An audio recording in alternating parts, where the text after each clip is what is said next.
All right, so here we are again. So we're going to go back and revisit our discussion about money and the Federal Reserve System. And when we're done with that, we're going to move into something a little different. We're going to be starting to look at actual markets, financial markets, like we'll start with the money markets, as they're called, and we'll work our way up through the bond markets and into the stock market. So first, we'll go back and revisit our discussion about the Fed and money.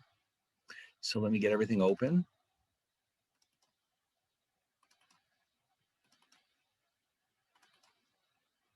So I haven't posted any problem sets yet. I will. I mean, I just, I have, I don't know. I was just, I wasn't able to think of a lot of extremely good questions. So maybe we'll get rid of some of those problem sets and we'll focus on a few larger ones.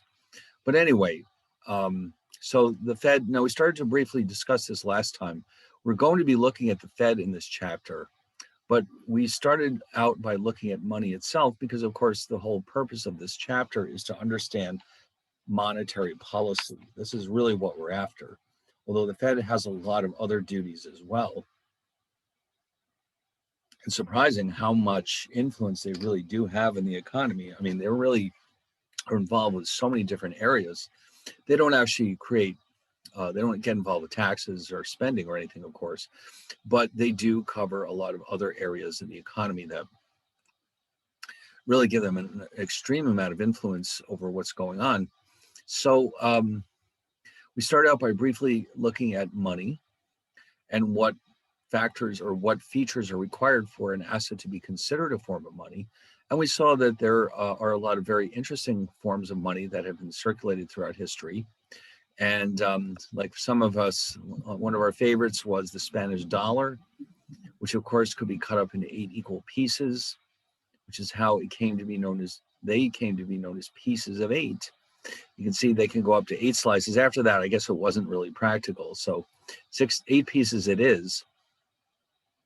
And it wasn't the only time in U.S. history where the U.S. government ran out of metals needed to produce coins. As we saw during the Civil War, they also produced fractional notes, as they were called. But these all are considered to be forms of money as long as they satisfy these 3 requirements, which again are the medium of exchange, the store of account, store of value, and the unit of account. Okay, so literally anything can act as a form of money as long as these conditions are satisfied. And so what other goodies did we see here? For example, the stone money of Yap. Who could forget that? Yes, it works. Okay. In principle, anything could be considered money if everybody agrees to it. When you stop and think about it, I mean, we did see some oddball cases like the bottle caps in Cameroon. If everybody's willing to take them, well, then they can be counted as a form of money.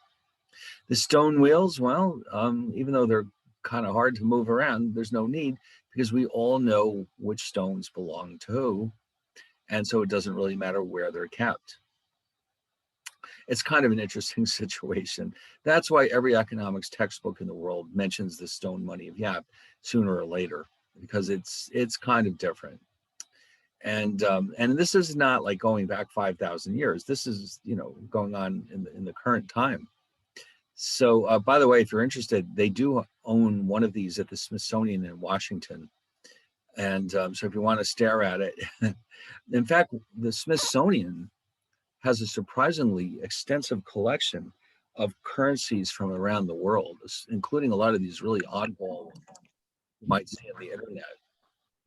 And so that's really one of the best places to go. If you're interested in American currencies, you can go to the San Francisco Fed or also the Philadelphia Fed. I forgot to mention that last time. The Philadelphia Fed also has a very extensive collection of American coins and notes. I've actually been in there, and it's kind of interesting, except for, I mean, forget about COVID. I'm sure they were closed during the COVID, but under normal conditions, the Philadelphia Fed, you can essentially just walk right in the door after going through a bunch of security checks, and you'll see an amazing little museum, and you can kind of see it here. This is not the best picture I've ever seen of it, but what's interesting is that this tube over here on the left is entirely filled with shredded paper money that is no longer any use to anyone. And it contains like billions and billions of dollars worth of shredded paper money. And then you go inside and they have exhibits with all these different coins and notes that have circulated in American history. I guess that's all the pictures we have. But if you're in the neighborhood, you might want to stop by. And of course, as it turns out, as luck would have it, just about 2 blocks away is the Philadelphia Mint, where they make a large percentage of our coins. So they're practically right next door to each other, right in the historic district of Philadelphia. So there's a lot to see in a very close area when you're in Philadelphia, including the Federal Reserve Museum of Money. In fact, I remember too, one of the things that was very exciting to people was that they had this little exhibit where you had to test your skills to find out if you can spot a counterfeit dollar.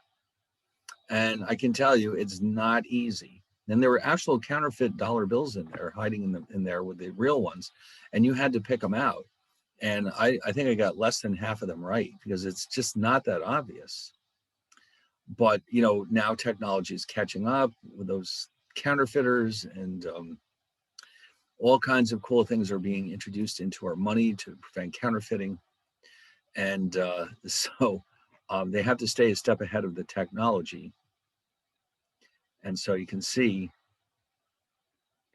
anyway, so that's another place you can see U.S. money. Now, sadly enough, there used to be a museum in Manhattan called the Museum of American Finance, and they also had a lot of these same items. They had a lot of historical notes and coins. They had bond certificates and stock certificates, but the building was damaged by flooding.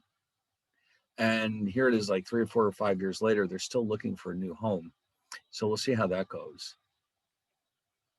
But anyway, we also saw that liquidity is a major component, one of the important reasons why people hold money, because you can easily convert it into goods and services. And we'll see more about liquidity in the next chapter that we'll be looking at, which is our discussion about the so-called money market. Okay. And the key, whenever you hear the word money, the most important detail there is liquidity. Liquidity means that, of course, you can convert your asset into goods and services, but typically assets that are very liquid also provide a very low rate of return. So it's a trade-off. You can't have a high return without either taking on some risk or giving up some liquidity. So usually people have some combination of both. They have a lot of liquid assets like checking accounts and money, and then they also have other assets that are designed to make a higher rate of return, like stocks and bonds. Okay, so you can't really get away with just one or the other. You do typically need to have a combination of both. But anyway, so we saw this chart showing the different assets ranked according to liquidity. And you can see the one thing they have in common is the ones that are highly liquid provide very low rates of return. And in the illiquid column, the potential at least is for much, much higher rates of return. Okay.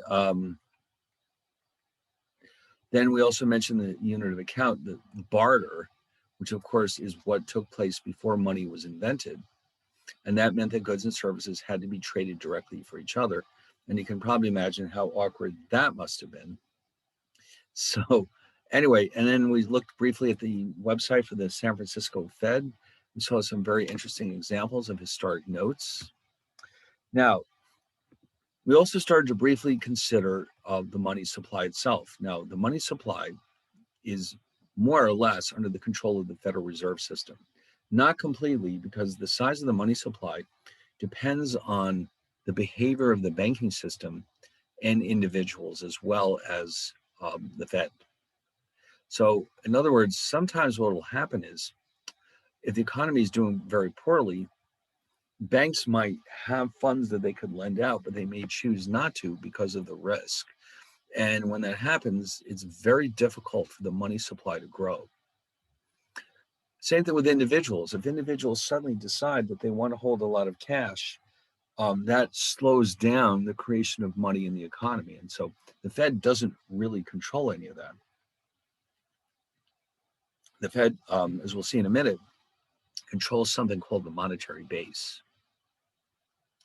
Anyway, so as a rough first definition of the money supply, we can think of it as primarily currency plus checking deposits. Now, by the way, here's an interesting side note. Paper money is issued by the Fed, but coins are the responsibility of the Treasury Department. In other words, the US Mint in Philadelphia is actually part of the US Treasury Department. For whatever reason, they're done separately. Paper money comes from the Fed, coins come from the Treasury Department, and it's produced primarily at the Philadelphia Mint and the Denver Mint. There is a San Francisco Mint, but they now only produce commemorative coins for sale to the public. So if you go into your pocket and look through your change, you'll see something interesting. The coins that were minted in Denver have a little D underneath the date. If you happen to find one that came from San Francisco, it'll have a little S under the date. The ones that are minted in Philadelphia, well, initially they had no letter at all, and then recently they switched over to the P. So you can tell typically by looking at your coins which mint produced them. Now, throughout our history, there have been other mints as well, although they're not around any longer. There was a mint, for example, in New Orleans, and there was a mint in Carson City. And, in those days, it made sense for the mints to be close to the sources of silver because most of our coins were made out of silver. And so not so much anymore. It hardly matters now where they're located. Very interesting. Now, when things get back to normal, you could, in principle, visit the Philadelphia or the Denver mints. After going through a ton of security clearances, you can walk in the door and just watch them make the coins. It's actually pretty cool because I've seen it done. And now, as far as the money goes, while the Fed issues paper money, it's actually printed in Washington at the Bureau of Engraving and Printing. Once it's been printed, it's distributed to the different Federal Reserve banks. And interestingly enough, if you have dollar bills in your pocket, you can tell which Federal Reserve Bank issued them because, well, it says it right on there, but you have to know where to find it. For example, let's take a look at this one.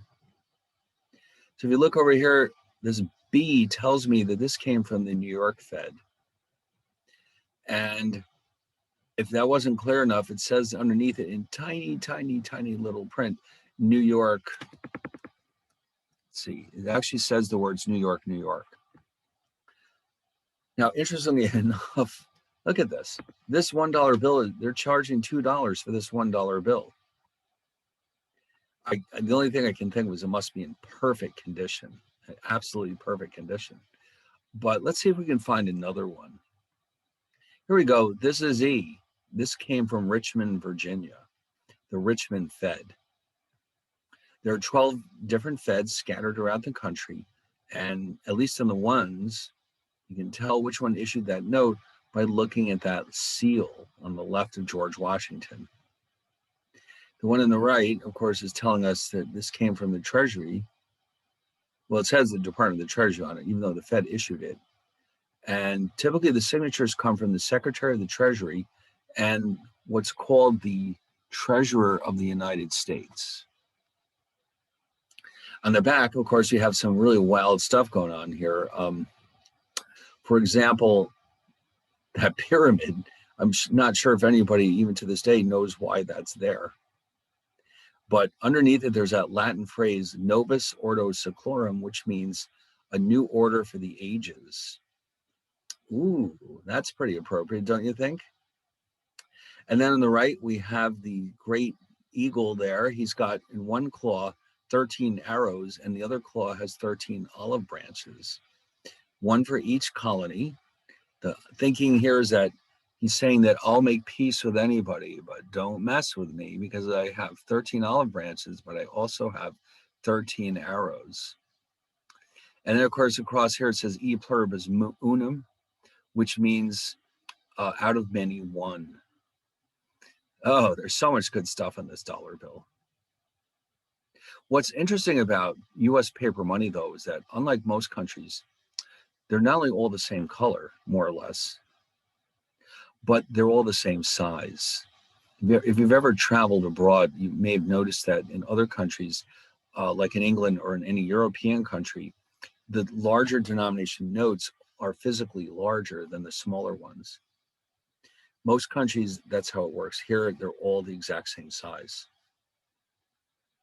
And also it says right on the top, Federal Reserve note, which is a reminder that it was issued by the Federal Reserve System. And I mentioned this last time in the upper left-hand corner. It says this note is legal tender for all debts, public and private, which means you must accept it. If you're a store and somebody wants to pay their for their merchandise with a dollar bill, you can't say, no, I don't take dollar bills in this store. It is legal tender. It is required that everybody accept it. All right. So, is there any other good stuff? Oh, and of course it does say in God we trust, and one for $1. So it's pretty cool. All right. Now, so currency plus checking deposits forms the majority of M1, as we called it last time.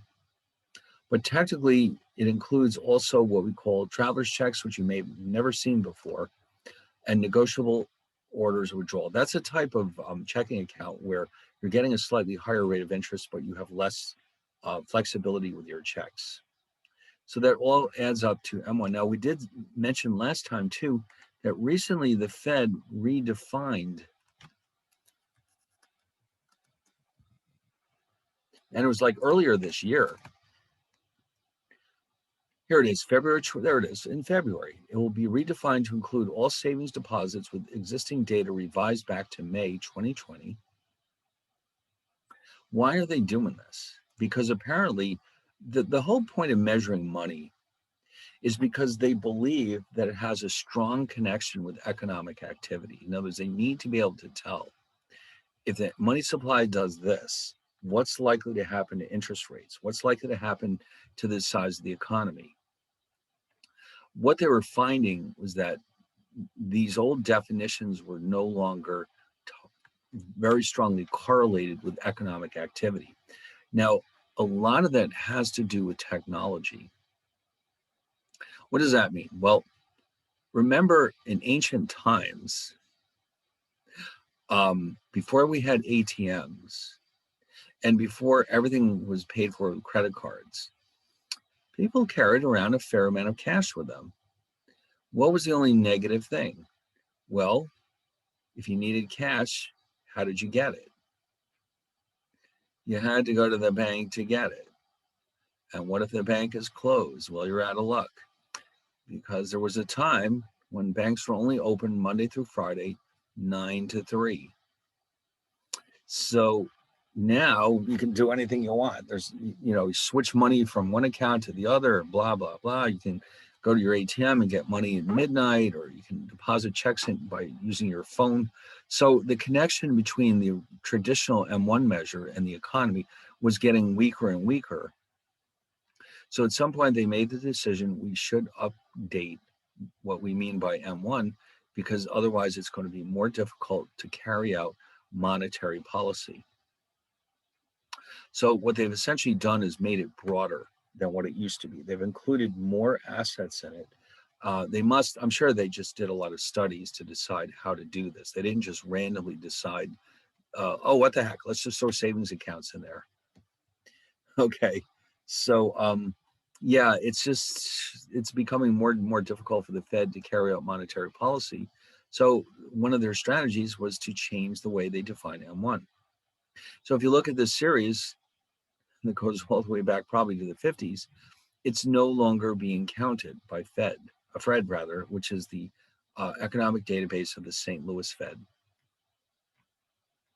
And that means, ooh, look at that. After its redefinition, it went from 4.8 trillion to 16 trillion in May 2020. Yeah, I mean, they included savings. Savings are a huge amount. By adding that into M1, they really increased the size quite dramatically. But they're not just doing this to have fun with us. It really ideally should help them carry out monetary policy. And if they increase M1 that much, then they would have had to do something similar with M2, because M2 is supposed to be a broader measure than M1. There used to be more. There used to be an M3 and an M0, but I guess they weren't that useful, so they're gone now. Oh, and there was an M1 Plus, and there was all this and that. Now it's pretty much M1, M2. Anyway, but so these definitions you're seeing here are a little bit outdated. I'll have to update these notes for the next class now that they've switched this thing on us. And so you can see the savings accounts were being included in M2, but not M1. And then they also have here time deposits. A time deposit is one that has to stay in the bank for a fixed length of time, like a certificate of deposit. And then money market, you may have a money market account in your bank. Basically, what they do is they invest in short-term liquid securities like treasury bills, and then you can buy a share of that fund, and you can get a slightly higher rate of return or interest than a regular checking account, but you still may have some check writing privileges, but it won't be quite as convenient as a regular checking account. Anyway, so, but for the most part, when we're describing money, we're thinking about M1. Now, this is what the Fed really does control, the monetary base, which we'll see more of later on. It consists of reserves in the banking system. Now, what is this all about? Let me just throw this in here real fast.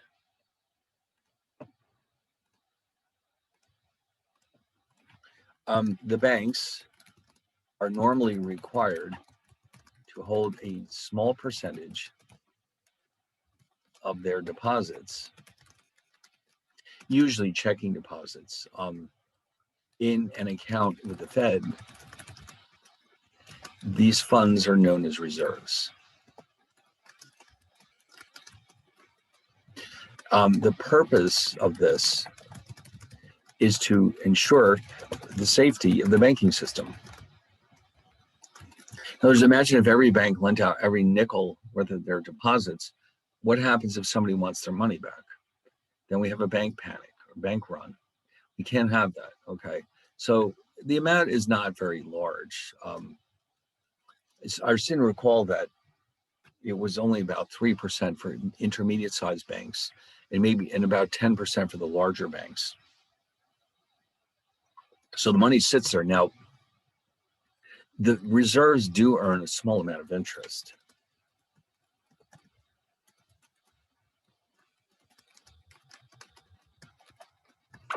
But it's not very much. In other words, the banks would prefer to lend it out to their customers. Like, in fact, we could find out probably right now what they're paying.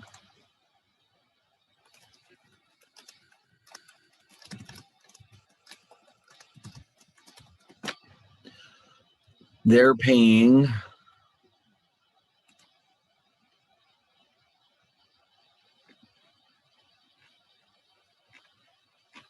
oh baby, well, I was hoping that they would tell me the actual amount. They're explaining what it means. Oh boy.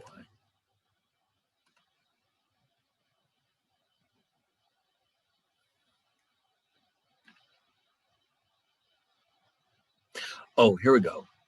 0.15%.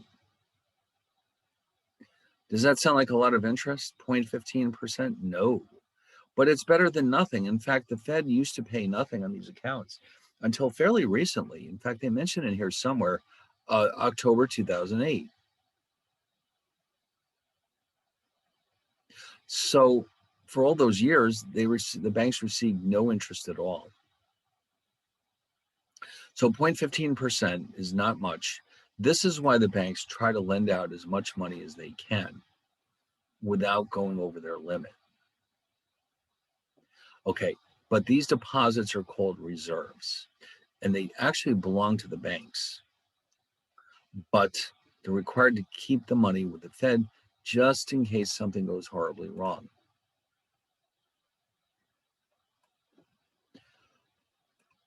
Now, we don't need to go through this again. We briefly went through the history of the Federal Reserve System.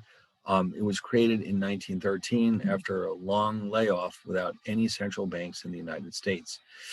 The U.S. always had an antipathy towards banks and centralized power, And so it was hard to convince the country that we needed a central bank. Now, what really did the trick was a major crisis in 1907, which is called the Panic of 1907, which made people realize that, you know what, maybe we should have a central bank to bail out the country, or banks at least, when a crisis hits.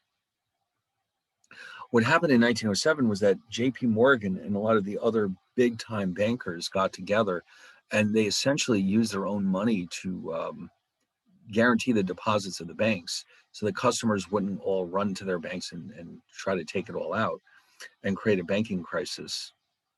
Now, but here's the interesting thing. The city of New York, as you probably know, issues its own bonds. And, you know, when times are tough, people might say, you know, why don't I sell these New York City bonds and get the cash while it's still possible? So Morgan, being like JP Morgan, prevented a panic by personally, with his own money, guaranteeing the credit of New York City, which meant that if they failed to pay the interest on their bonds, he would pay it for them. And that helped restore confidence in the system. So when the crisis was over, though, everybody said, you know, maybe it's time to get another central bank together here.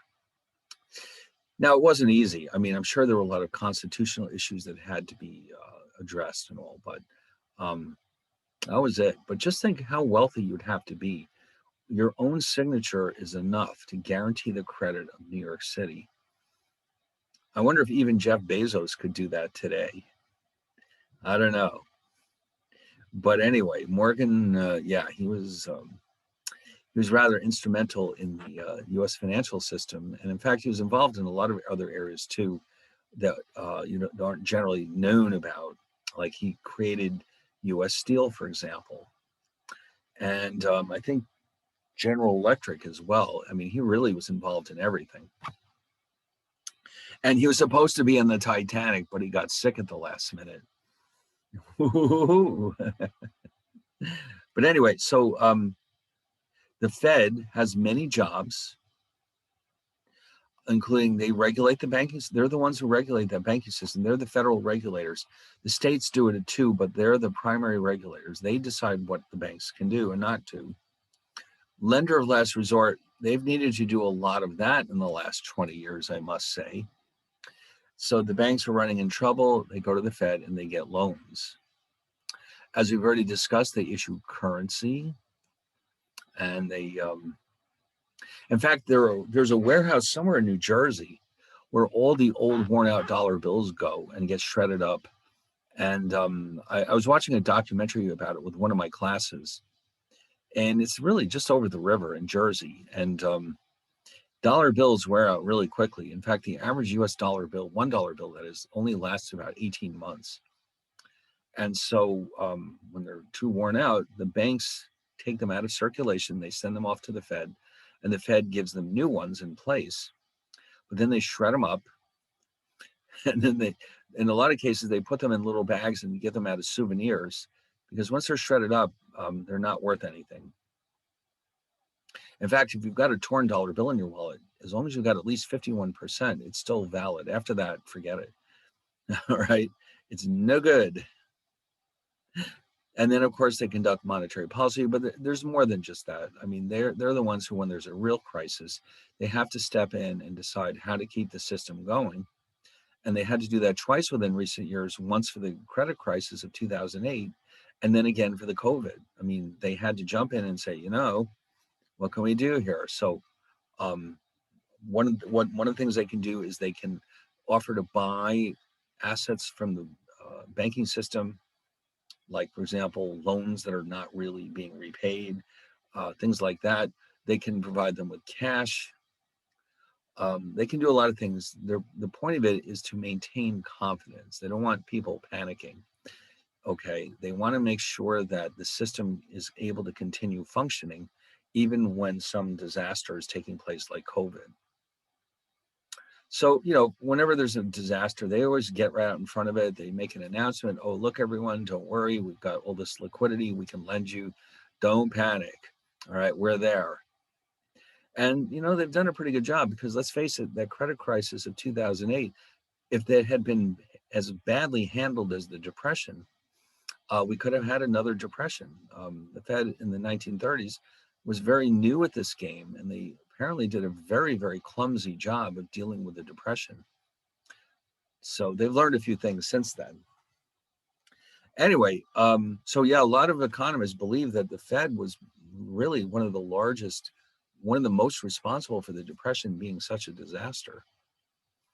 But anyway, so the Fed, we already saw it has the 12 districts. Now, there's no other country in the world that has a system like this. Everyone else has one central bank, and that's it. And their names: the Bank of England, the Bank of Canada, the Bank of Japan, the Bank of France. You name it. One central bank looks over everything. Here we have 12. The idea was that it was meant to be a system of independent central banks, just like the colonies in the early days of the United States. And that way there wouldn't be a concentration of power in any one of these districts. Of course, it didn't work out that way. By far, the New York Fed is the most important and influential, of course. But it works well in the sense that each bank can overlook its own district, and yet we still have the Board of Governors in Washington, which can oversee the entire system. Now, if you look at this map very carefully, though, I always ask this to the undergraduates because they can be a little bit geography challenged. Okay, it turns out that just maybe by coincidence, maybe not, of all the 12 district banks, 2 of them are in the same state. The question is, which state would that be? And it's probably not one of the first ones you would think of either.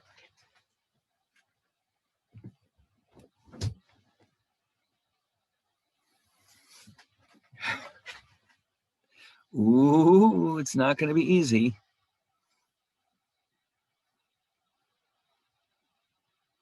Well, I'll give you a hint. How many Kansas cities are there? Well, I was about to say it was Kansas City because there's a Kansas City in the other side in Missouri, besides Kansas. That's right. So because the Fed is in St. Louis and in Kansas City, Missouri, that is the winner. Missouri has 2 Federal Reserve District banks, Kansas City and St. Louis. That's the only one. The others, not even New York, has 2. But so these districts were drawn up during the 1910s based on the population at the time. And the idea was that each district was supposed to have the same rough population. Now, of course, it's not even close because so many people have moved to the West Coast. In fact, up until about the 50s, almost nobody lived in the West Coast.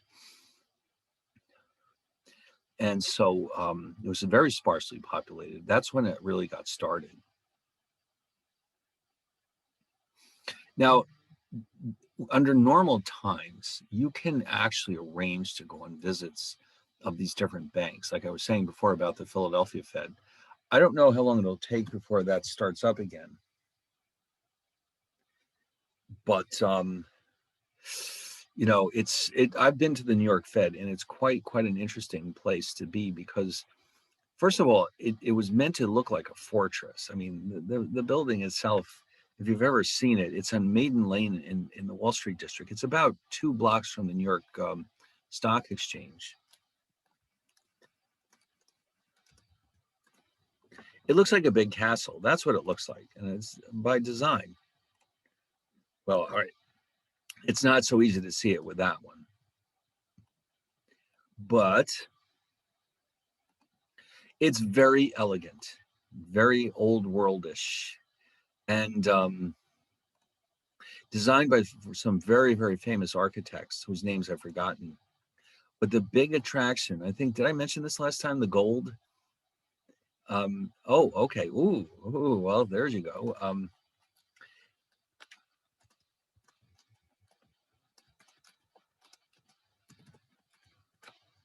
One of the striking features of the New York Fed, which is unique to the New York Fed, is they have all these lockers down there that contain something like $300 billion worth of gold, which does not belong to the United States.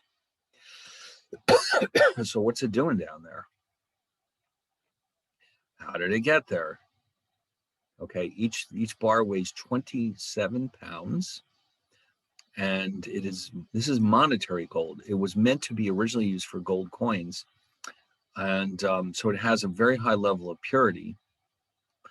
And so now here's an interesting twist about gold. Gold is a very soft metal. In fact, they told us on one of the tours that each one of these bars is mixed with trace amounts of either silver or platinum, because that gives it just enough hardness so that the bricks don't actually collapse on themselves, which is what would happen without the platinum and the silver. It's just so soft. And but it's very dense. Each one of these bars, it doesn't look that big, but that's 27 pounds. The workers are required to wear titanium boots, because you know what's going to happen if that bar lands on your foot. Oh yeah. So that gold sits down there, and it belongs to foreign governments. It's really exciting, but what's going on down there? Well, this really got going. You can see the vaults themselves are quite secure, to say the least. In fact, they were saying that after Hurricane Sandy, that there was no damage whatsoever to the Federal Reserve vaults because it was so well designed. In fact, it's quite deep underground. It's underneath the subway system. If the subways go by when you're down there, you can hear them going by overhead. The purpose of all this is to keep this stuff safe, but a lot of the gold was deposited there during World War II, because a lot of these countries were worried that the Germans would come and steal their gold. So they said, well, where can we hide it? Oh, how about New York City? So the Fed said, sure, send it down here. We'll keep it safe for you. And to their great surprise, when the war ended, most of the countries didn't ask for it back. He said, listen, you're doing such a good job hanging onto our gold. Why don't you just keep it for a while? We'll let you know if we ever want it. And the Fed does this for them for free. They don't charge them any fees. So the gold sits there, and it just, I guess they dust it off once in a while, but I mean, it just sits there. Now, in principle, countries could actually settle debts with each other by moving the gold bars between the different lockers. And in fact, at one time, that actually did happen. Like if France owed Germany a certain amount of money, they might direct the Fed to move some of their gold bars into Germany's locker. And that was another motivation for keeping the gold down there. During the Bretton Woods system, if a country owed another country money, they could just shift the gold around just by moving it up and down the corridor instead of shipping it overseas. But now it just sort of sits there. And now, of course, the Fed does this for free, but that means that if they need a favor from these other central banks, they're going to get it. Okay, they might call them out and say, listen, could you buy these currencies for us or something?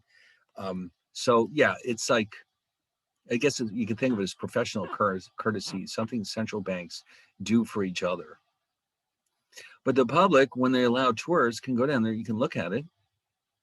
You can't touch it, of course, but you can see it. And these pictures, you know, the funny thing is the pictures are nice, but it's still, there's just something about seeing it in person. There's something about that particular glow that you don't ever really forget. It's just so cool to see all this gold sitting there and knowing how much it's worth. It's pretty impressive. Now, the US has its own gold, but that's kept in Fort Knox, Kentucky. That's right. American gold is most of it, not all of it. It's called the U.S. Bullion Depository, and it's rather heavily guarded. And it's in, I don't know how, oh, it says here the Treasury built it in 1936. on military land. The purpose was to house gold that's stored in New York City and Philadelphia. Oh, okay. I guess they were worried that if somebody attacked or invaded the U.S., they would come into the big cities. So they moved it to Kentucky to keep it out of the way, and they've left it there ever since. A lot of it is also stored at West Point, which is also rather heavily guarded. West Point actually has a mint. If you didn't know that, they make a lot of commemorative gold coins there now. So I guess nobody would be foolish enough to attack West Point. And so the gold is pretty safe. Anyway, but that's American gold. The stuff in the Fed belongs to foreign countries for the most part. In fact, supposedly, I don't know this for a fact, but I was told that one of Bruce Willis's movies, one of the Die Hard movies, the plot involves stealing the gold from the Fed. So I'll have to see that sometime. All right, so the governors are located in Washington, and they have 7 members. They have a chairman and a vice chairman. And at the moment, the chairman is, let's look at this man's name, Jerome Powell. And he's been in the office for about maybe 2 years. He was chosen by President Trump. And it would be normally the chairman of the Fed like this is given a 14, actually, to be a board of governors member, you get a 14-year term, but being the chairman, you get a 4-year term, which the president can renew anytime he chooses, but he can also say, nah, that's it, I've had enough of you. So, and there's also a vice chairman, and there's 5 other members, and they're the ones who oversee the entire system. So they have a 14-year term to kind of reduce political pressures. And the chairman and vice chairman each get a 4-year term. Now, the ratio of reserves that the banks are required to hold is called the required reserve ratio. That is set by the Board of Governors. The rate that the Fed charges banks for loans is called the discount rate. That is also set by the Board of Governors.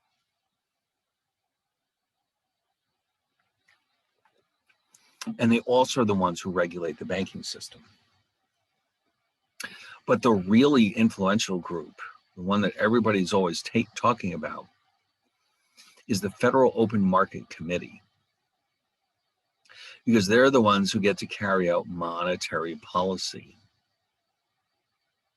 Now, monetary policy, as the name sounds like, means that they're adjusting the size of the money supply in order to move interest rates in the direction that they want to see them go.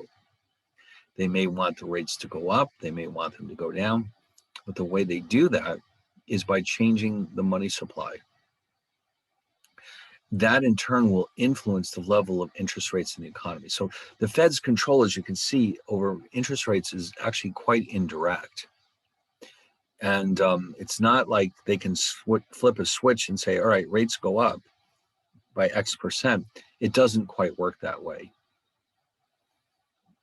It's kind of like leading the horse to water, that thing, that old saw.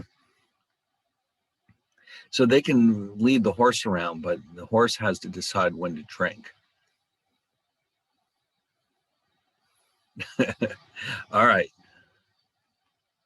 So the FOMC, the committee has 12 members, voting members, the 7 members of the Board of Governors, and 5 of the 12 Federal Reserve District Bank presidents. Now, since the New York City Fed is right in the financial district, and this is where all activity takes place with regard to interest rates and bond buy purchases and sales and interventions in currency markets. So the Federal Reserve president of the New York Fed is always a member of the committee. The others rotate. Okay. That's just the way it is. Okay. They all go to the meetings, but they don't all vote. The only other constraint is that the Chicago and Cleveland presidents rotate with each other. I don't know how they determined that one, but that's how they do it. I guess they figure those are two of the bigger cities, and they have to be represented. One of them has to be represented at all times.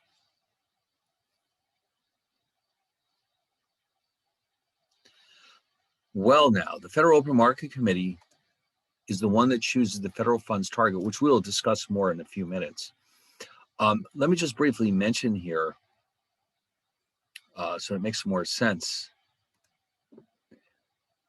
The federal funds rate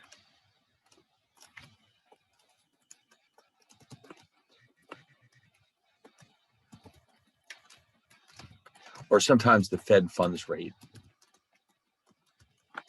is the rate that banks charge each other for short-term loans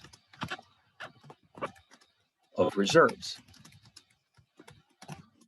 Now, we mentioned before that the banks are required to keep a certain amount of reserves with the Fed, but sometimes they can fall short of their targets if something happens, like if a major customer doesn't pay their loan on time or something.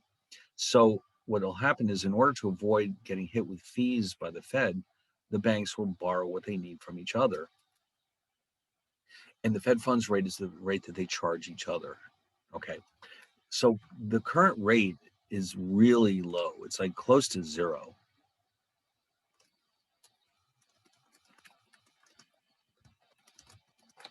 In fact, it's so low, it's 0.25. It's actually a range from 0 to 0.25. Okay, it's so small that it's actually a range. In other words, they'll allow it to float around within that range. And it hasn't changed in a while. Let's just see if we can find a brief history. Oh, there it is. Okay. So, oh, this is like every day. Oh my God. We don't need that much detail. Let's see. Maybe we can go back a ways. Wonder how far back this graph can go. Ooh, okay. I sent it back to 1990. No, 2000. Sorry, 2000. Now, here it is now. I don't know what all this stuff is up here. But what you notice here is that during the credit crisis, it got to this very low level, and it stayed there for a good 8-10 years. Then it started to go back to normal, and guess what happened in 2020? Our old friend COVID. And it's back down to almost zero. But in olden days, like 2006, it was over 5%. And there have been times where it's over 6 in 2000, 6.62%. So that means that right now the Fed is concerned about the state of the economy, and they don't want to blow the recovery by keeping rates too high. So they just have been very aggressive about lowering interest rates. This way, you can get a mortgage for 3.5%, or get a car loan for 7%, or whatever it happens to be. Whereas back here, that wasn't going to happen, was it? Because this is the lowest rate of interest in the economy. All the other rates are tied to this one. Okay. In other words, when interest rates move, they tend to be very highly correlated with each other. So if the Fed cuts the rate by 0.25%, there's a tendency for all the other rates to follow it, like credit card rates or mortgage rates or car loans or whatever the amount they're paying you in your bank account. So it's almost like they're all it's like a school of fish, I guess. You notice how, like, if you ever watched these nature shows, they all tend to follow each other along. There's this big blob of tuna fish all following each other. That's what interest rates are like. They tend to follow each other up and down and up and down. And so that's why the Fed has so much influence in the economy, because they're the ones who set this rate, which is often called the policy rate or the benchmark rate. But the interesting thing is they're not really even setting the rate. They're setting a target for the rate. So the Fed sets a target for the Fed funds rate. If the actual Fed funds rate deviates from the target, the Fed can take steps to move the rate back to its target. So we'll see more details about that in a little bit. So they're basically nudging it where they want it to go. So I don't know if I mentioned this last time. I was at the Fed one time on one of my tours with my classes, and they said that, monetary policy in a lot of ways is just like steering a super tanker down the Mississippi. And what does that even mean? What does that have to do with anything? Well, apparently those super tankers are so big and so heavy that if you want to make a right turn, for example, you have to start turning the wheel a mile in advance. Otherwise, you're going to miss your target. You're going to go right past it. And so with the monetary policy, they're basically looking a year or two down the road to see what they think is coming. So if they think that there's a problem developing, they have to make changes pretty quickly to make sure that they don't move. Let's say the steering is actually working. So I don't know. I thought that was a pretty good analogy. Who knew that it took a mile to get the ship to move? I guess if you're a whale, I guess you have to do something similar. Like, oh, where am I going over here? No, I think they're more flexible than that. But they're big. They're big. They have to turn fairly quickly to get where they're going. Okay. So the Federal Open Market Committee meets 8 times a year, and they always announce after the fact what they've decided to do, and everybody in Wall Street gets all worked up about it, and they obsess over what the Fed says and what they don't say. The Fed can be a little cagey at times with their intentions, but they always try to tell you exactly what they think is going on in the economy. So they get together and they have to decide, should we raise rates or not, or lower them? So what they often, well, actually, I think the last meeting was very recent.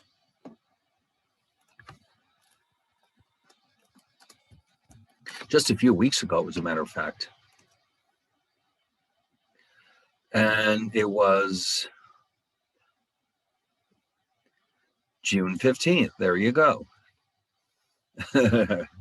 And so what did they have to say for themselves?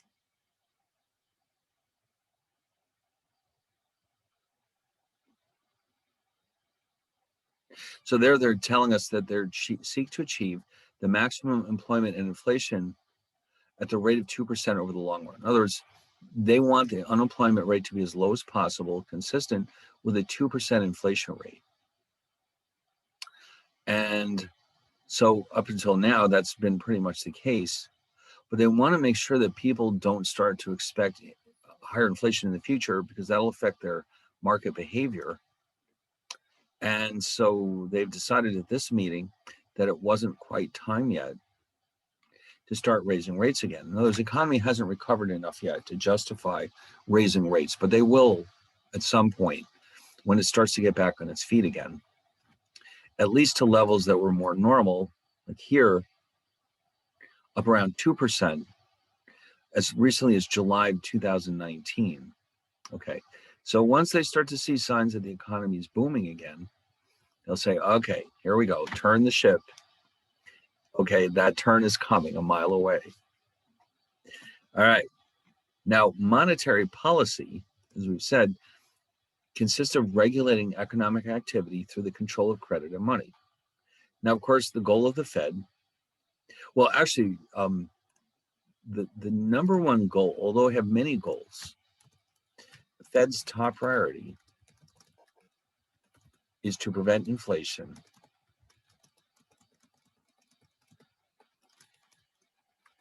from rising above the target of 2%. Okay, everything else is secondary to this goal. but that doesn't mean they won't do their best. Like, for example, during COVID, they'll make money available to banks. They'll do whatever they have to do to keep the economy going. But if they overdo it, they spend too much, they'll immediately start cutting back when it's safe to make sure that inflation does not get above 2%. And so they also, of course, as we started to see, they have other duties like regulating the banks. Here we go. Issuing currency, acting as a lender of last resort. So, but this is the one that most of the attention is paid to, monetary policy. So, by the way, not every central bank has the same setup. Every country's central bank is a little bit different, although there's a lot of similarities between them. But what's different in a lot of cases is that the Fed in the U.S. is very, very independent of the government. If the Congress doesn't like what the Fed is doing, there's not a whole lot they can do about it. They can't. There's no budget for them to take away. They can't override what the Fed does. They're in a pretty sweet position, but that's not true in not every single country. And what studies have shown is that in countries that have not very independent central banks, there tends to be higher rates of inflation than in countries with a much more independent central bank. So like the US and Germany, for example, the central bank is very independent. And so their inflation rates are quite low. Whereas in the past, like when Italy had its own central bank, before the euro came along, they routinely had double-digit inflation because the central bank was under the thumb of the federal government. Okay, so independence is very important, and also something called credibility, where the Fed has to mean what they say and say what they mean, because otherwise people will not believe anything they say. And so a lot of their influence comes from their ability to convince the markets that they know what they're doing and that they're taking the right steps. But anyway, once they've decided that monetary policy is necessary, there's two ways it can go about this. We have what's called expansionary. The word expansionary refers to the size of the economy. They want the economy to grow, and the best way to do that is to increase the money supply. Why would that help? Because, as we'll see, higher money supply typically leads to lower interest rates, and that, of course, stimulates economic activity because it leads to more bank lending, it leads to consumers buying more products, and it leads to businesses investing more and ultimately hiring more people.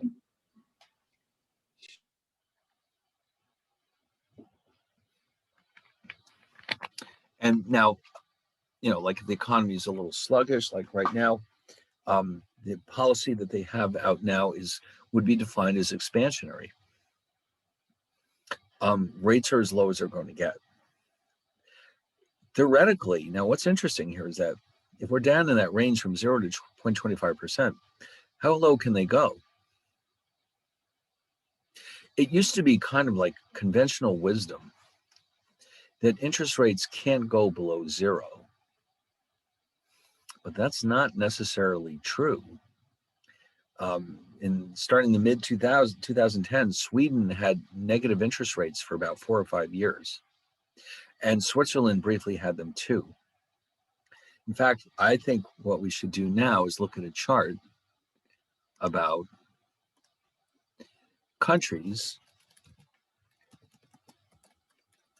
that have had negative interest rates in recent years.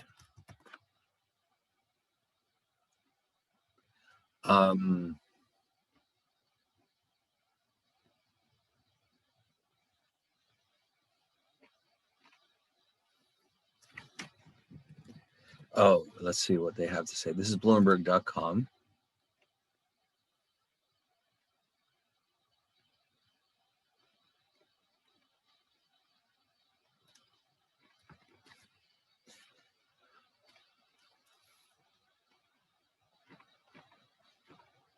Oh, I thought there was going to be a chart. Oh, come on.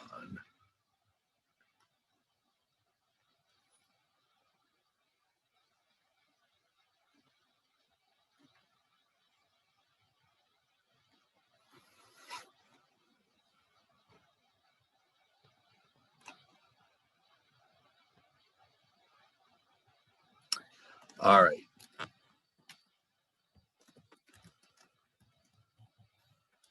Oh, you'd think this would be easy. All right. Well, this one says the country's the lowest interest rates as of last November. Okay, so the Swiss National Bank reported an unchanged benchmark of 3-month LIBOR of negative 0.75%. Denmark, the primary interest rate in Denmark is the certificate of deposit rate set by the Central Bank of Denmark. Currently, it is at negative 0.60%. Japan has an unchanged negative interest rate of 0.1%. Sweden is at 0, but it was, in late 2019, it was increased to 0 from negative 0.25%. Spain is at 0. Okay, and that means they probably had negative rates for a while. So it's not unthinkable anymore. Now, it's kind of weird, the idea that you could put your money in the bank and get less out than when you put it in. But what it does, it also means that borrowing is laughably cheap. So if you were thinking about buying a house, for example, this is a golden opportunity. Imagine yourself getting a mortgage at 0.5% interest. I mean, really, boy, wouldn't that save a lot of money? So yes, it happens. But the U.S. has a policy. Let me just see if I can find something about that real fast. They've said in the past that they do not want negative interest rates.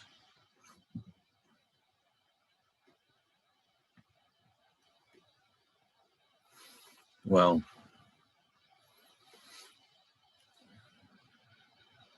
yeah, the Fed chairman says he'll avoid negative interest rates. Okay. So, all right. Anyway, so expansionary monetary policy is conducted to stimulate the economy and to increase growth, of course, and reduce unemployment. So how do they do this? Oh, and contractionary is the opposite. They want to slow down the economy because they're worried about the rate of inflation. Of course, that would be the only purpose of slowing down the economy. You know, it sounds like, why would you ever want to do that? But there it is, because the economy is getting overheated, inflation is rising. Now, the thing about inflation is that once it gets started, it's very difficult to stop it. It's like pushing a boulder up a hill. That's the analogy I've heard used. So that's why the Fed wants to choke it off sooner rather than later. And because they know from experience that once it gets going, it takes on a life of its own. If people are expecting higher prices, they'll raise their prices and it becomes a self-fulfilling prophecy. So how do they carry out monetary policy? Well, we've already discussed some of these.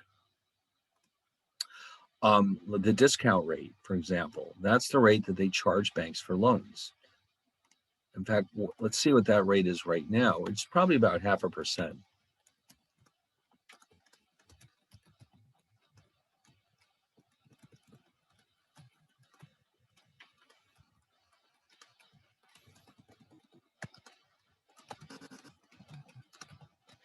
Well, let's find out. Oh, 0.75%. It says here it's typically 0.5 point higher than the primary credit rate, meaning the Fed funds rate. Okay, 0.75%. So if the banks are in trouble, the Fed says, sure, come in here, borrow money. We'll give it to you for 0.75%. Okay. In the past, this would happen if, let's say, a bank in an area that was damaged by tornadoes, let's say, they might need some money and the Fed would lend it to them. But during a crisis like this, they'll pretty much lend money to anybody who needs it. But they are charging. It's not a gift, it's a loan. And so they have to pay it back. and that's the current discount rate. The required reserve ratio. Now, this is an interesting story. In the past, that number depended on the size of the bank, and it could go anywhere from 0 to 10%. But guess what the Fed decided to do?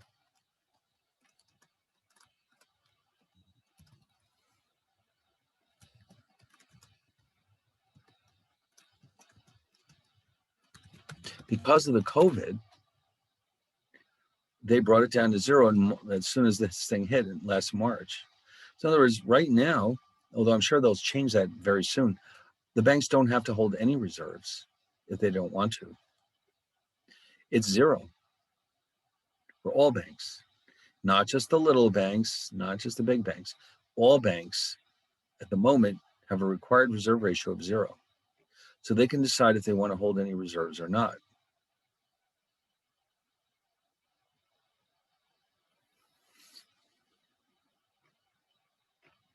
Okay. Well, we don't know when they're going to change that. Obviously this is very temporary, but this is one of the many ways the Fed is trying to help out during the crisis. Extraordinary crisis measures are, we started to discuss this, things that they only do during a crisis, like they might actually buy assets from the banks, they might take their bad loans off their hands. But the important one, which is on top here, is the so-called open market operations. Okay, these are the primary instrument of monetary policy. This is something that they might do on a daily basis if necessary. And it involves buying and selling bonds from the banking system or from other financial institutions. And those bonds are typically treasuries. So how does this work? So they're basically buying or selling treasuries from either government bond dealers or banks. So why are they doing this? All right, well, here's the logic. First of all, the Fed funds rate is going to be influenced directly by the quantity of reserves in the banking system. Because remember, in this market, the banks are borrowing and lending reserves. Now, if the Fed changes the quantity of reserves in the banking system, that will influence the demand for these federal funds. Okay, so let's see. So by engaging in these open market operations, the Fed can influence, number one, the quantity of reserves in the banking system. Now, that will have an indirect impact on the money supply and interest rates. So if the Fed adds reserves to the banking system, the banks will have more money to lend out, which they normally do. The money supply will increase as economic activity rises, interest rates will drop, and the economy will expand. Okay, so on the other hand, the Fed is able to remove reserves from the banking system. The opposite happens. Banks have less money to lend out. They lend less money. There's more higher interest rates, a lower money supply, and economic activity decreases. So, and of course, what does this do to the economy? Well, consumer spending and business investment account for over 75% of the economy, or GDP. So even a small change in interest rates can have a dramatic impact on the economy. All right, so that's why they use this power very wisely and sparingly. They don't want to just keep changing rates for the sake of changing rates, because it would be very disruptive to the economy. Now, open market operations are quick and easy. Basically, bond traders at the Fed will pick up the phone and call Wall Street and say, listen, we need to buy $1 million of the treasury bonds, or we want to sell them. And it's over just like that. So that's where they're sitting there trading with the traders on Wall Street. And so it's very quick and easy for them to change the quantity of reserves in the banking system. In fact, sometimes the Fed will do some of these operations just to send a signal to the markets to tell them where they're headed.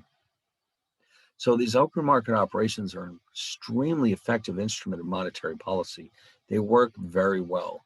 They're very quick. The impact is felt very quickly, not just because of the actual impact on the money supply, but because it changes the perceptions as to what the Fed is actually doing. It can sometimes boost confidence and it can sometimes lower confidence, but it's going to get everybody thinking about what the Fed is trying to do. So it's kind of like a big chess game between the Fed and the rest of the financial system, where only the Fed knows what's coming next. Okay. So yes, so we've already mentioned the discount rate. That's the rate that the Fed charges the banks. Now, in the past, they would only really lend money to banks that were in trouble through no fault of their own. Now, it's a little bit easier to get money from the Fed without inviting a lot of unwanted attention.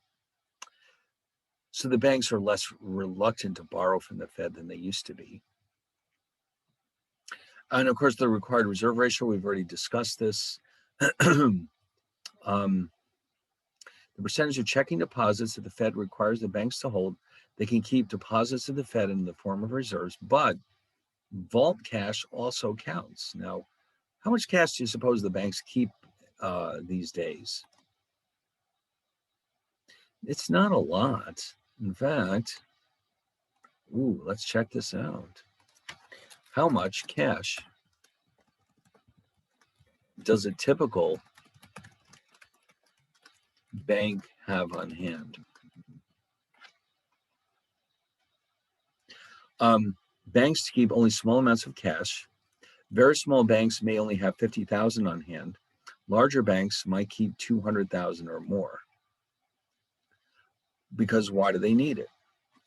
They don't. In fact, sometimes you hear stories on TV. You may have seen this series about like the world's dumbest crooks and those type of shows, where you get the impression after a while that crooks are not very bright for the most part.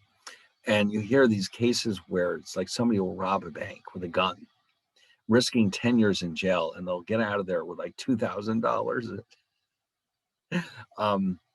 In fact, there was an interesting incident. There's a show called Deadliest Catch. I don't know if you've ever seen it.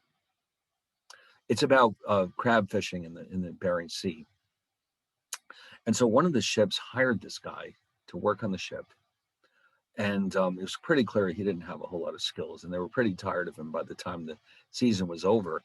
They discovered after they fired him that he was wanted in 3 or 4 different states for a string of bank robberies.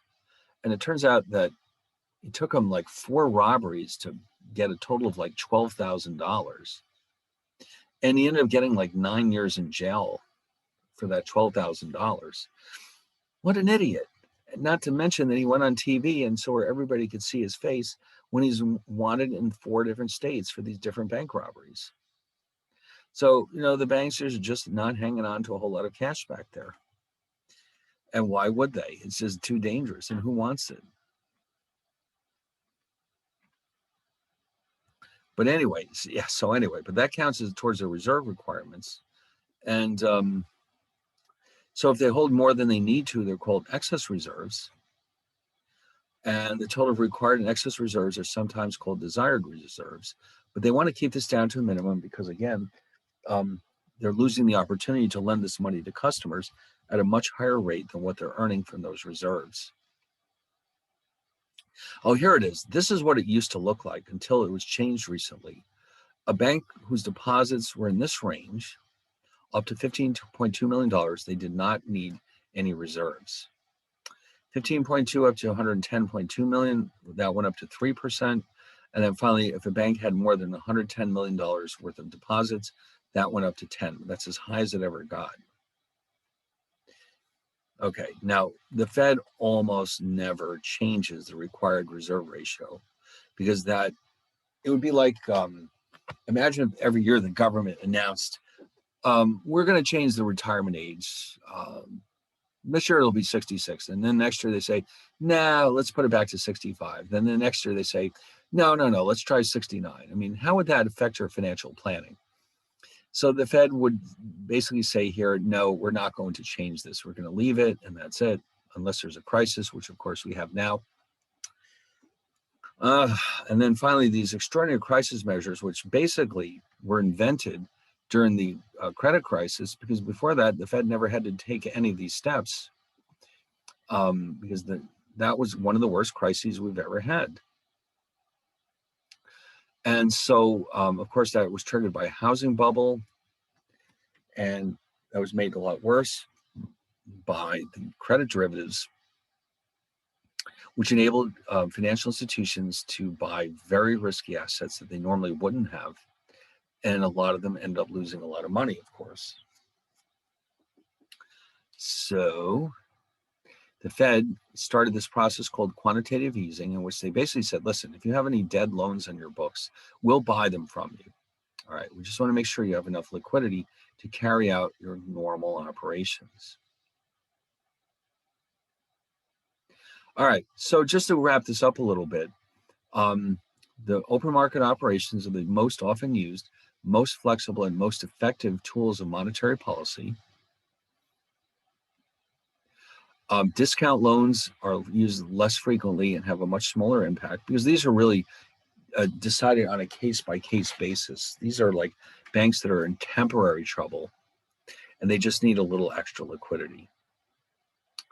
The required reserve ratio, changing it could be highly effective, but it's rarely used because of its potential to disrupt the banking system. Okay. And we only use these, obviously during extreme emergencies and depending on what needs to be done. Now, what else does the Fed? Now, believe it or not, besides regulating the banking system, they also clear checks. A lot of the checks that are cleared are going through the Fed. It has this program called, I think it's called Fed Wire. And even though hardly anyone uses checks anymore, somebody still has to clear those checks. And they're the ones who take care of it. They provide currency. They act as a lender of last resort. And here's an interesting one. They actually have the ability to intervene in foreign exchange markets. They can buy and sell currencies to either strengthen or weaken a currency as they see fit. It doesn't happen very often. But I happen to know about one incident because I was at the Fed while this was going on. I actually was invited to a conference at the Fed many years ago. And the topic of the conference was money and banking. And we found out while we were there that the Fed that morning had jumped in to the foreign exchange market to buy Mexican pesos. Now, why were they doing that? Well, because the Mexican peso was in trouble. It was crashing. And in order to prevent a full-blown crisis in Mexico, the Fed jumped in and they bought pesos and paid for them with dollars. And that had the effect of strengthening the peso, and it also stopped that downward spiral. And because the Fed was basically saying to the markets, listen, don't continue selling pesos because we're going to buy them and you're going to lose money.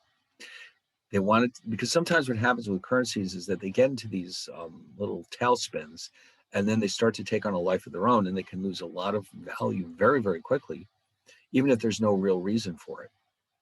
So basically, it was a confidence builder. They're basically saying to the markets, we have confidence in the peso. We're going to buy it if necessary. So you can stop speculating against it because you'll lose money if you do. And it worked. It worked very well. They were able to keep the peso from collapsing with just a few small purchases because it sends a signal to the markets. That's the whole point of it. Signaling. They're telling the markets, here's what we don't want to see. Don't do this or we guarantee you'll lose money. And that tends to work. Okay. All right. Anyway, so the one last thing that's going on in this chapter, which we'll save for after the break, is we're going to look at how the money supply actually changes in response to changes in Fed policy. All right. So, all right, but it's 20 after 8. Let's stop for a minute. Let's get some refreshments. When we get back, we'll look at this, and then we'll dive into the next chapter where we're going to look at the money markets. Okay. All right. Let's stop for a while.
Yes.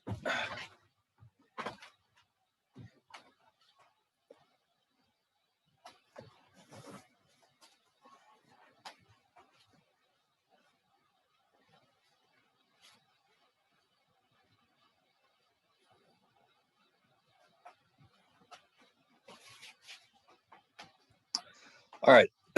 So we're going to briefly look at this idea of the money multiplier and money creation.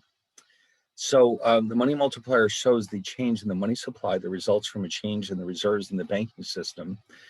So in other words, if the Fed adds let's say $1 billion in reserves to the banking system, what impact can we expect that to have on the money supply? Now, before they changed the definitions, it used to be possible to look these up on Fred. Let's see if they still have some of this information.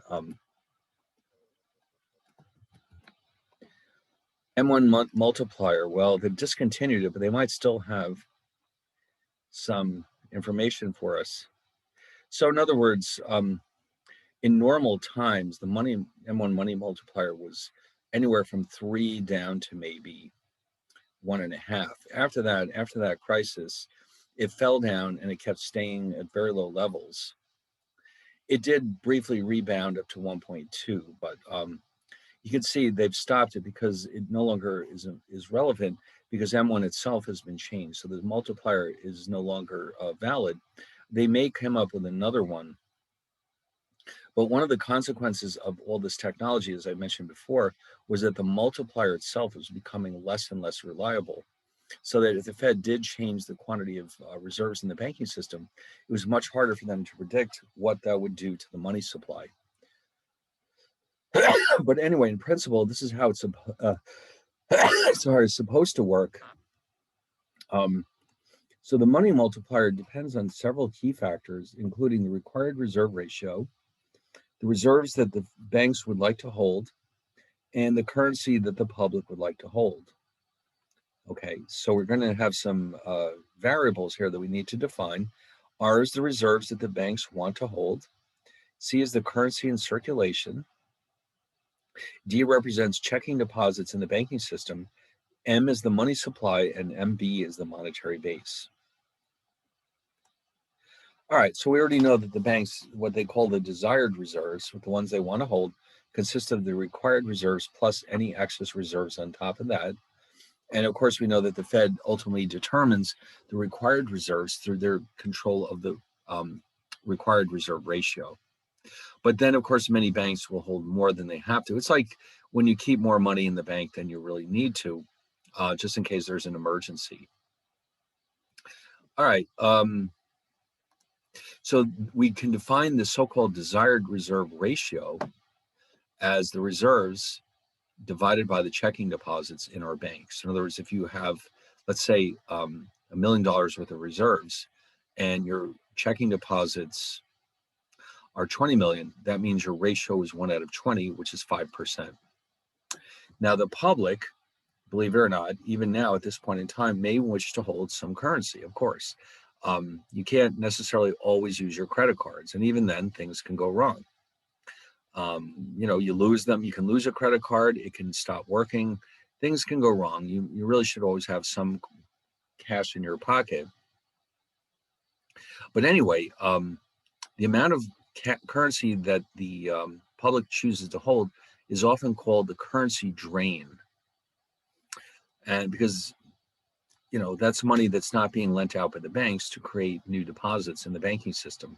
So the ratio of the currency to checking deposits is often called the currency drain ratio. So this is what we end up with. So C over D, I guess I should have defined this a little better, is the currency drain ratio.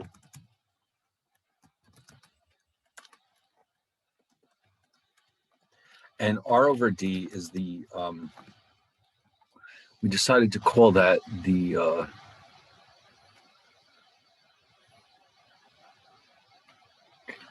desired reserve ratio. So once we calculate those numbers, we can calculate the money multiplier. And so if the money supply is defined as M1, which means primarily deposits, checking deposits, and currency. The monetary base is the total of the reserves in the banking system plus currency in circulation. The M1 multiplier is actually the ratio of M over MB. Okay, in other words, for every dollar in the monetary base that I increase, what happens to the money supply, M1? So by using these definitions, I've got the ratio of D plus C over R plus C. So what I can do then is with a little algebra, I can show that this ratio is in fact my money multiplier, because what I did was I divided every term in the numerator and the denominator by D. All right, so I divide everything by D. This becomes 1. This becomes C over D. This is R over D, and this is C over D. So that's where all this is coming from. It's the impact on the money supply of a change in the monetary base, and this is the final result. So let's look at a quick example. We'll keep it simple.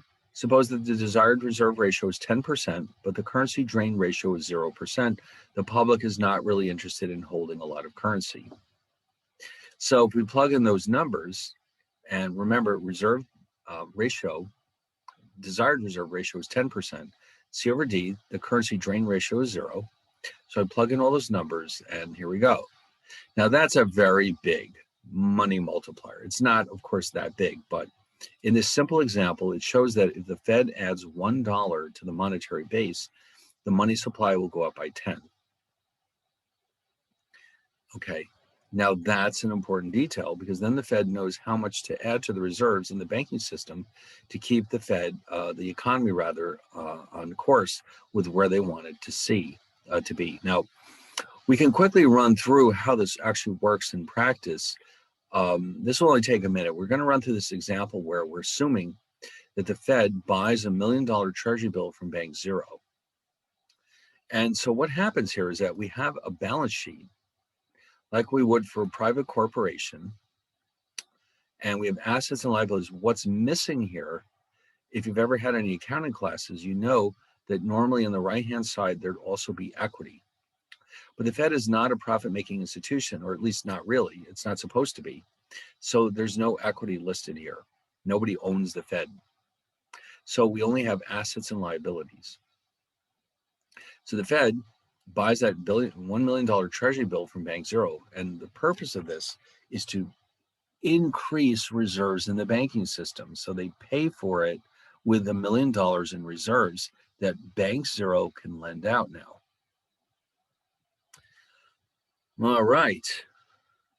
So we start out with $1 million in government securities and reserves. Now, remember, we did say before, I believe, if not, I'll mention it again. Let me sneak this in here somewhere. Reserves and currency in circulation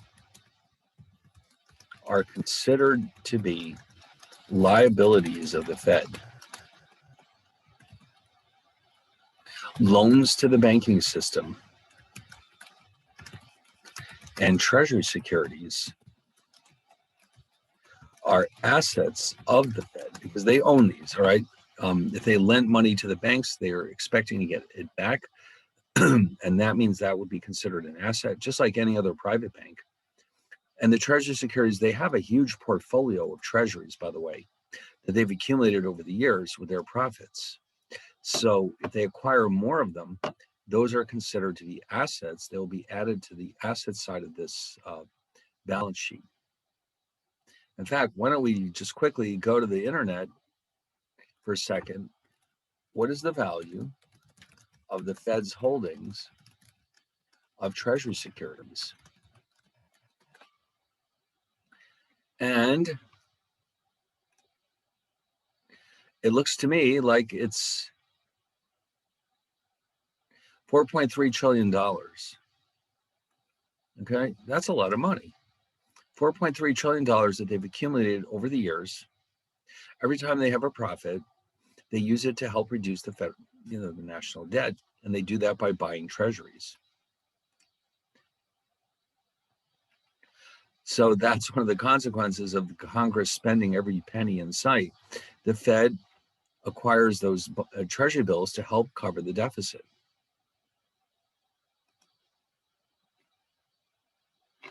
So anytime they need to, they can buy or sell treasury securities to or from the banking system. No trouble at all. They own so many of them. All right, so what happens here? So in the process of buying that treasury bill from Bank Zero, they've added $1 million to their securities or their assets, but the Bank Zero now has $1 million in excess reserves that they didn't have before. That adds $1 million to their liabilities. So if you've seen balance sheets before, whatever happens on the left-hand side has to be balanced off by what happens on the right-hand side. So while we've acquired $1 million asset, we've also acquired $1 million liability. Now, Bank Zero, on the other hand, they've sold off one of their assets, $1 million treasury bill, but they've acquired another asset, which is these reserves. So they've essentially just traded one asset for another. So the numbers on the left-hand side add up to zero. So we don't need to add anything to the right-hand side.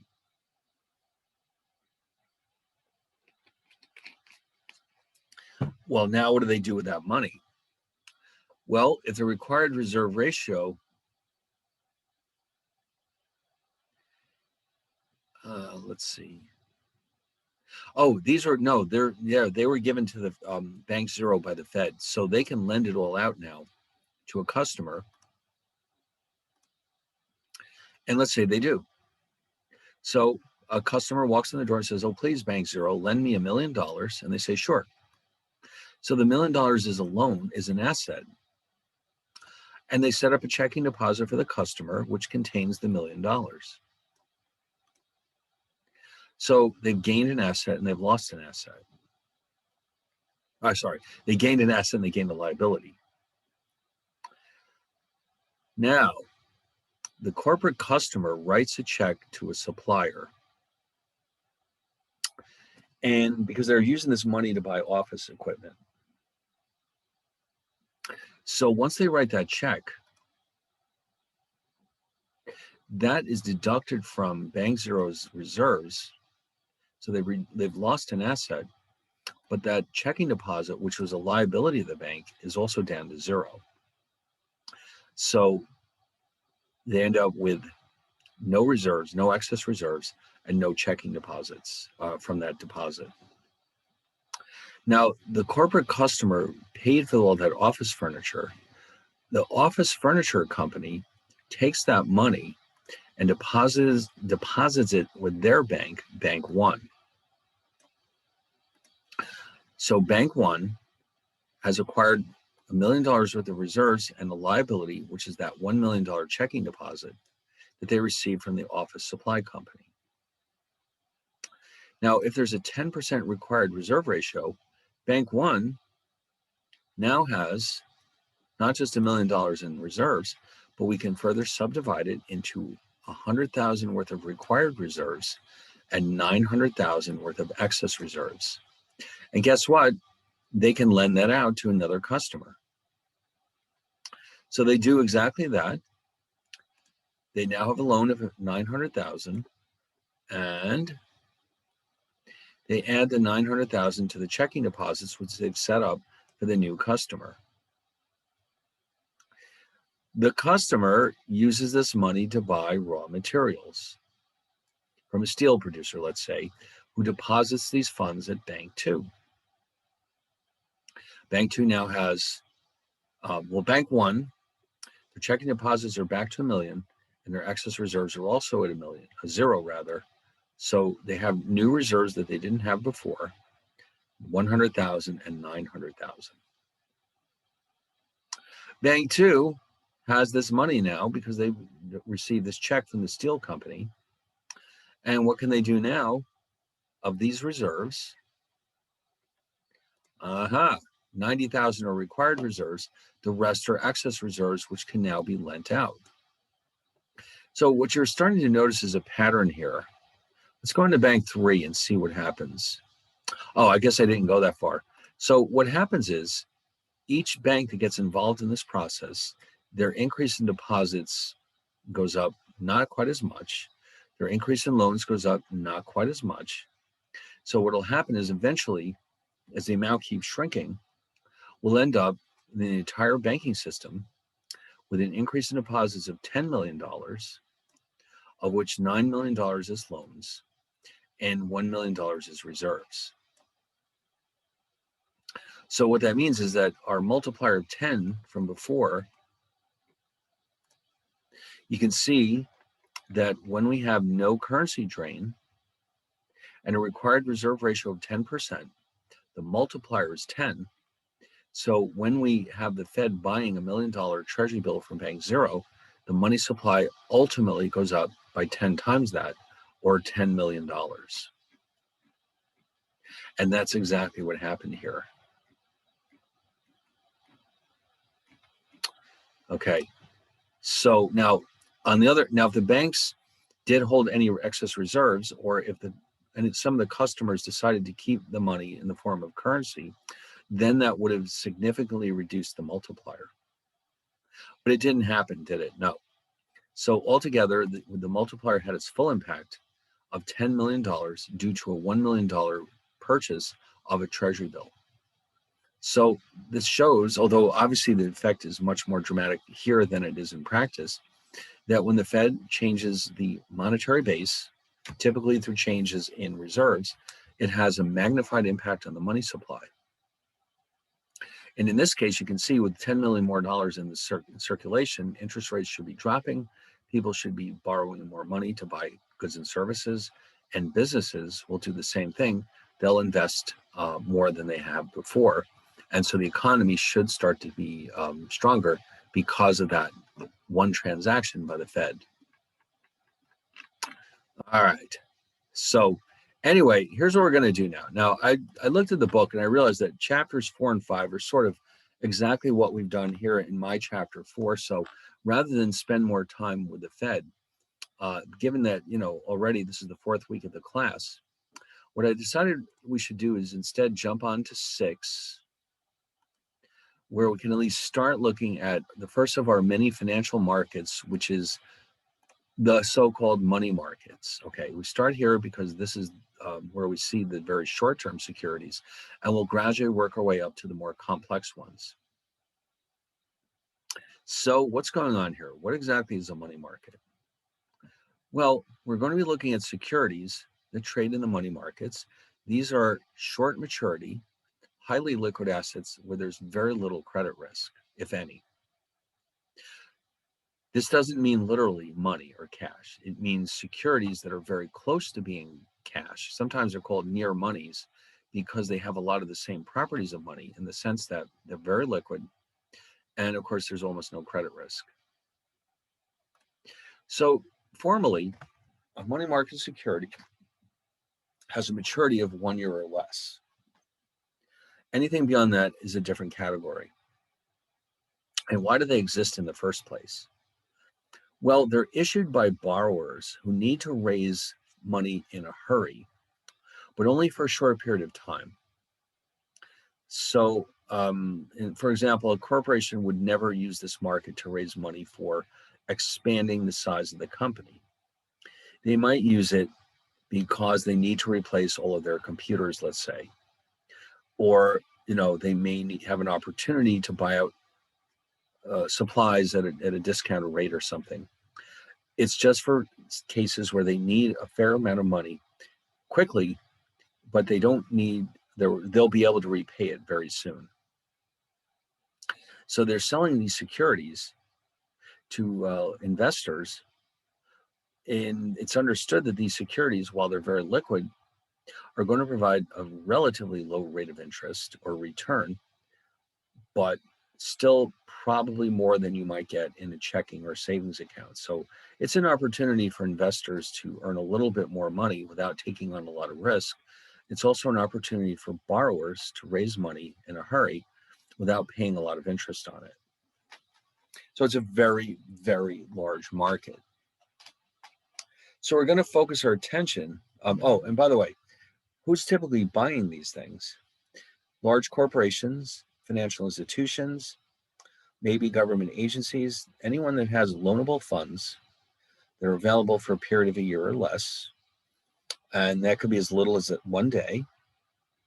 These are not normally bought directly by individuals because they typically have very large minimum investment requirements. Okay, so in other words, these are not you and I don't go out into the money market and buy these securities directly.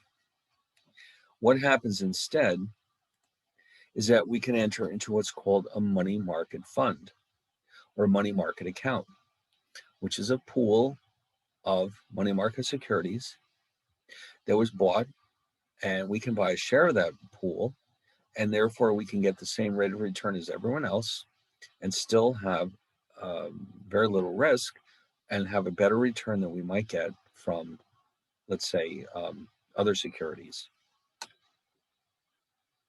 These are the ones we want to look at here. And I'm sure you're familiar with some of these at least. Obviously, treasury bills, commercial paper, you may have heard of that, maybe not. Negotiable CDs, repos, federal funds, which we've discussed already in conjunction with monetary policy, and finally, bankers' acceptances. Now, we already have a fairly good knowledge of treasury bills. Let me just take a quick peek at today's yields. And of course, our attention is focused only on the maturities of 1 year or less. These are treasury bills. These between 2 and 10 years are treasury notes. And finally, these longer maturity securities are bonds, treasury bonds. So even today, look down here, you can see the treasury bills have yields that are really, really low. This is 0.09%. This is 0.04%. That's a small number. And you can see that that very low rate persists until we move up here. It takes up till 7 years to get into the 1% range. And when we get out to 30 years, we can go all the way up to 2.1%. So all money market securities have very low rates of interest, but they're not normally this low. These are, let's say, historically low values. If you look throughout history, you'll very rarely find treasury bills with these kinds of yields. All right, so these are, of course, issued by the U.S. government, the Treasury Department in particular, in order to raise funds to cover its deficits. Of course, if they didn't have deficits, there'd be no treasury market. The interest they pay is small, but it may be more than you can get from other alternatives like checking accounts, savings accounts, and CDs. The range of maturities is everything from 1 month to a year. And we just looked at the interest rates. We don't need to look at that again. Now, what's interesting about these is the way they're structured. They do not actually pay interest to you, all right, like a bank account does. Instead, you buy them at a discount from their face value. And the difference between what you pay for it and what you are able to redeem it for is known as a capital gain. And that capital gain is your profit. So here's a quick example. We have a 3-month treasury bill with a face value of $100, which means that in 3 months, no matter what you pay for it, you'll receive $100 in 3 months. The price you're paying for it today is $99.50. So that means you're paying $99.50 today in exchange for receiving $100 in 3 months. So your capital gain is only 50 cents. It doesn't sound like much. What really matters, though, is the rate of return, which is, well, it's 50 cents, but in terms of percentages, and also these numbers are always annualized. 90 days, 365 days per year, we made 50 cents out of an investment of $99.50. That works out on an annual basis to 2.04%, which is not too bad. I don't think we're going to get that today, but we kept the example simple. So that 50 cents doesn't sound like a lot, but it works out to over 2% per year, which is still more than you're likely to get in many other areas like checking accounts.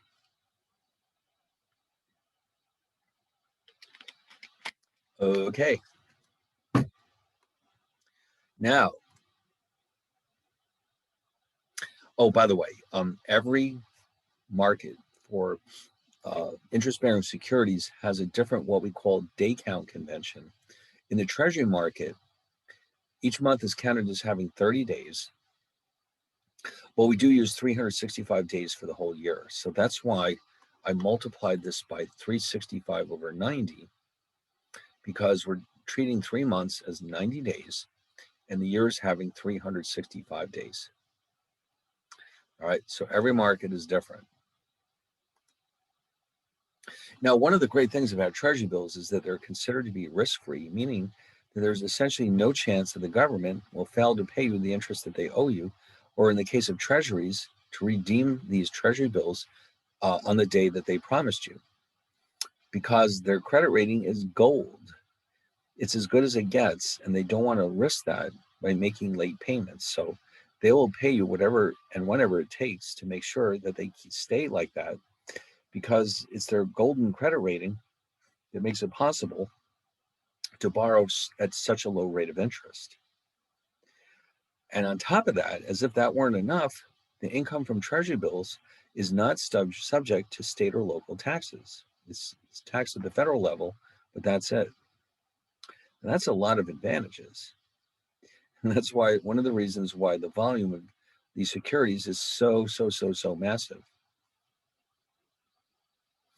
Man, something to think about.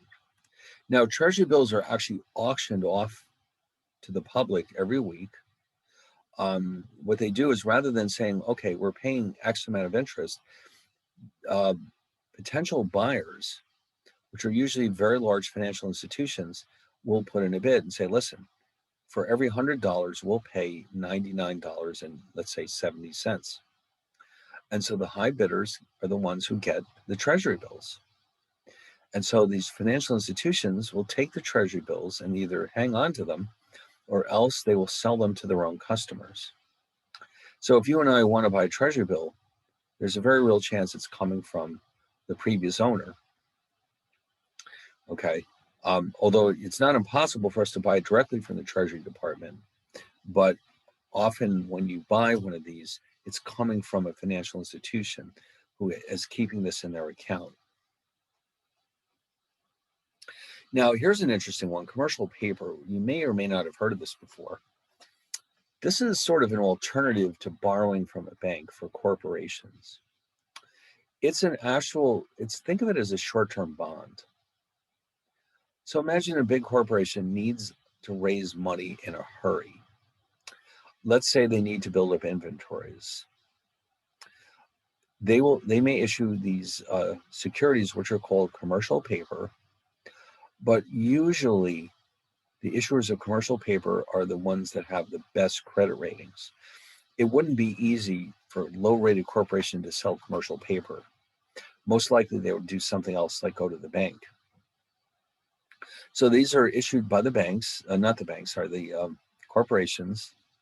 And the buyers could very well be banks or financial institutions or other corporations. And sometimes they're sold directly to the public, or often they're sold through dealers who charge them a small fee. Now you can see here, this is why you and I do not buy these directly. The typical minimum investment can be anywhere from $100,000 up to and past $1 million. So that's why if you want commercial paper, you have to get it as part of a money market mutual fund. Okay, that means it's already been bought for you. It's in that fund, and you're getting some of the receipts, the returns from that commercial paper. Because of legal reasons, they don't normally go out more than 270 days. Often it's less. And unlike Treasury bills, commercial paper does expose the investors to some potential credit risk, although it's usually not very much. Now, you might recall credit ratings or agencies like Standard & Poor's and Moody's do provide credit ratings for corporate bonds, but they also rate commercial paper. The rating scheme is a little different, though. In fact, this little handy chart is here to show you what kind of ratings they give them. So the best rating is A1 for Standard & Poor's, A2, A3. So it's a different system. That way you know that these are commercial paper ratings and not bonds. And this way you know which ones to avoid. Now, some commercial paper, in order to improve the credit rating, they actually will use collateral. In other words, they may own some assets which they pledge to pay that, or they promise to sell these assets that they have to if they run out of money to repay your investment. This type of paper is often called asset-backed paper or commercial paper because there is an actual asset collateralizing the commercial paper. Now, this is often a gimmick used by low-rated corporations to improve their credit ratings. So ironically enough, these often have higher yields than safer or commercial paper issued by safer corporations. But still, the fact that there's collateral makes it a lot less likely that there will be a default by the issuer. Very well. Okay. Now, like treasury bills, commercial paper is sold at a discount from the face value, which means you're earning capital gains instead of interest payments. Okay.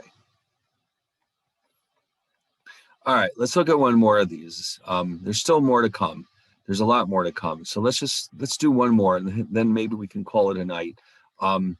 Negotiable CDs. Now, this is a little different from the CDs that you get at your local bank, where you put your money in the bank for a fixed number of years and you get a higher rate of interest than you would get from any other type of savings account.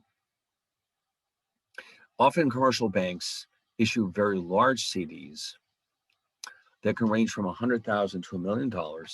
And what happens is these can be sold in the secondary market. In other words, if you buy one of these, unlike an individual who has a small CD, if you own one of these, you can typically sell it to somebody else. Okay, that's a big deal because often you might need the money in a hurry, and this means that you can get it if you need it. Okay, these are typically shorter term though, from 2 weeks to a year. And again, these can be sold in the markets, unlike the CDs that you get in the bank as small savers.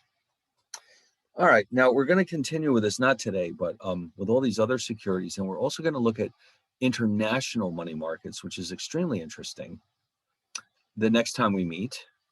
Now, I've been kind of negligent about giving you problem sets to work on. I'll fix that up very soon. I'll put together some problem sets that you can take care of, but let's just say that maybe we can do that next week. For right now, you know what? I think we got a lot done tonight, and I think we can knock it off right here, and we'll carry on with our money market discussion, and that will lead to our discussion about the bond markets, where the bond markets are a lot like the money markets, except that the securities typically have longer maturities, and they might have a lot more credit risk. So, all right, I think we've had enough fun for one night. Let's just stop it right here, and I'll see you all next Tuesday. All right. Thank you, Professor. All right. Good night, everyone. Thank you, Professor. Good night. Bye, Professor.